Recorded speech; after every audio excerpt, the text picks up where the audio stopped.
जी, हमारी बेटी इंजीनियर है और उनकी तनख्वाह आपके बेटे के बराबर ही है। ये रिश्ता हम पक्का करें, इसके पहले आपको ये बात साफ कर दे कि हमारी सुरभि घर के काम नहीं करेगी। वो नौकरानी लगवा लेगी सारे काम के लिए। हमारी इकलौती बेटी बड़े नाजोर से पली बड़ी हुई है। अनीता जी ने लड़के वालों को साफ साफ बता दिया। मिहिर और उसके माता पिता लड़की की मम्मी की बात सुनकर एक बार के लिए चौंक गए, लेकिन उन्हें अच्छा भी लगा कि साफ साफ बात हो गई। मिहिर की मम्मी आशा जी और पिता रमेश जी ने उनसे कुछ समय बाद विदा ली। इस बात में कोई दो राय नहीं कि हमारे समाज में बदलाव तो आ रहा है। लड़के भी घर के काम करना सीख रहे हैं, लेकिन लड़की की तरफ से ऐसी बात का रखना लड़के वालों के लिए स्वीकार करना बहुत मुश्किल ही नहीं बल्कि नामुमकिन है। मिहिर को सुरभि बेहद पसंद थी। उसने घर आकर उसकी वकालत की। मिहिर ने कहा, आजकल कोई लड़की ये घर के काम नहीं करती और हम मेड लगा लेंगे, क्या दिक्कत है? मुझे उसके जैसी ही लाइफ पार्टनर चाहिए। आप लोग उनको हाँ कह दीजिए। मिहिर के सामने कोई दलील देना व्यर्थ था। बात उसकी भी सही थी। आखिर बरसों से घर के काम जो घर की औरत बिना कुछ कहे, बिना छुट्टी लिए, बीमारी में भी करती रही, उसका मोल कहां किसी ने आका। घर के कभी ना खत्म होने वाले काम को करती औरत शाम को यही तो सुनती, दिन भर आराम ही तो रहता है, काम ही क्या है तुम्हें, पैसा कमाना बहुत मुश्किल है। अब जब वो पूरी तरह से पैसा कमाने में समर्थ है तो क्यों करे घर के काम? यही वजह है कि आजकल लड़कियों को आर्थिक रूप से आत्मनिर्भर बनाने पर जोर दिया जाता है। मिहिर का विवाह धूमधाम से सुरभि के साथ संपन्न हुआ। बहू बनकर सुरभि मिहिर के घर आ गई। कुछ दिन विदेश घूमकर आने के बाद असली जीवन आरंभ हुआ। सुरभि को चाय, मैगी और सैंडविच बनाना आता था। बाकी सब सीखने की ना जरूरत थी ना इच्छा।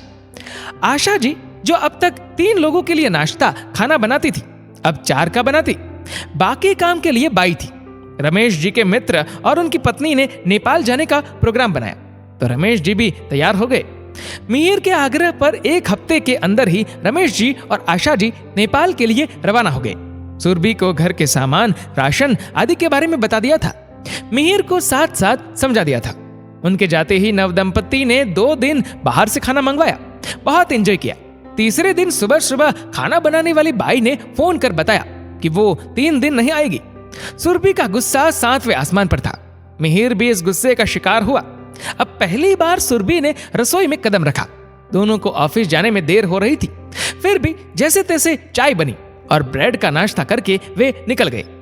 दोपहर को कैंटीन का खाना जैसे तैसे गले से नीचे उतारा। रात को थके हारे घर पहुंचे तो घर के खाने की याद सताने लगी। मिहिर ने पहल करते हुए रसोई में कदम रखा और आलू काटना शुरू किया। सुरभि भी बाल बांध कर आ गई।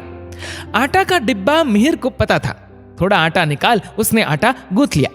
सुरभि ने डरते डरते कुकर में सब्जी बनाई। अब आई रोटी की बारी, जिसमें दोनों ही असफल रहे। भूख के कारण गुस्सा भी आने लगा। तब उन्होंने गली हुई सब्जी निकाल उसी कुकर में चावल लगा दिया। सुरभि ने चारों तरफ नजर घुमाई तो सारी किचन गंदी हो चुकी थी। दूध भी दिन भर बाहर रखा था तो वो फट गया था। अब ना तो दूध ना दही। 3 सीटी के बाद चावल आखिरकार बन ही गए। मिहिर ने सुरभि को अचार लाने को कहा तो सुरभि मुंह ताकते बोली, मुझे नहीं पता कहाँ है।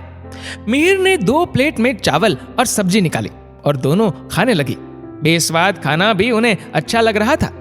मिहिर बोला, यार बैंक में कितने भी पैसे हो लेकिन 2 वक्त घर का खाना मिले तो सुकून आता है। सुरभि भी उसकी बात से सहमत थी। घर के काम को कभी तवज्जो नहीं दी जाती, लेकिन जब खुद करना पड़े तो नानी याद आ जाती है। लड़का हो या लड़की, दोनों पर एक बात लागू होती है कि जितना बाहर का काम सीखना जरूरी है उतना घर का काम भी।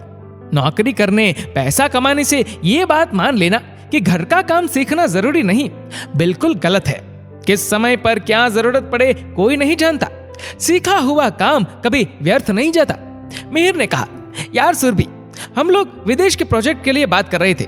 यदि हम दोनों लंदन जाए तो फिर ये सारे काम कैसे होंगे?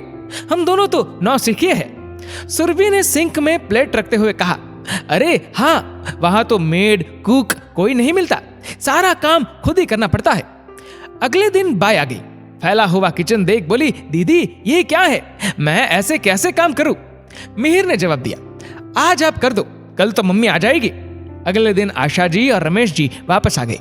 आशा जी ने फिर से घर संभाल लिया। सुरभि की आज छुट्टी थी। तो वो आशा जी के पास आकर बोली, मम्मी आप मुझे खाना बनाना सिखाएगी? आशा जी मुस्कुराते हुए बोली, अरे हाँ क्यों नहीं, जाओ मिहिर को भी बुला लाओ, दोनों सीख लो। सुरभि को आज एहसास हुआ कि ऑफिस जाना, घर संभालना दोनों ही जरूरी है। अपने घर के काम तो करने आने ही चाहिए। दोस्तों, ये आजकल अक्सर सुनने को मिलता है कि लड़की कमाती है तो खाना नहीं बनाएगी, लेकिन दोनों काम दोनों के लिए, लड़के और लड़की के लिए जरूरी है। कोई भी काम छोटा नहीं होता। घर के हर काम के लिए हमेशा आप मेड पर निर्भर नहीं हो सकते। दोस्तों, ये कहानी लिखी है पायल धाबलिया ने। आपकी इस वीडियो के बारे में क्या राय है नीचे कमेंट करके जरूर बताएगा। और वीडियो अच्छा लगा हो तो इस वीडियो को लाइक करेगा, शेयर करेगा ज्यादा से ज्यादा लोगों तक। और ऐसी ही और भी इंस्पिरेशनल वीडियोस के लिए सब्सक्राइब करें हमारे यूट्यूब चैनल को और फेसबुक पर फॉलो करें हमारे पेज को। धन्यवाद।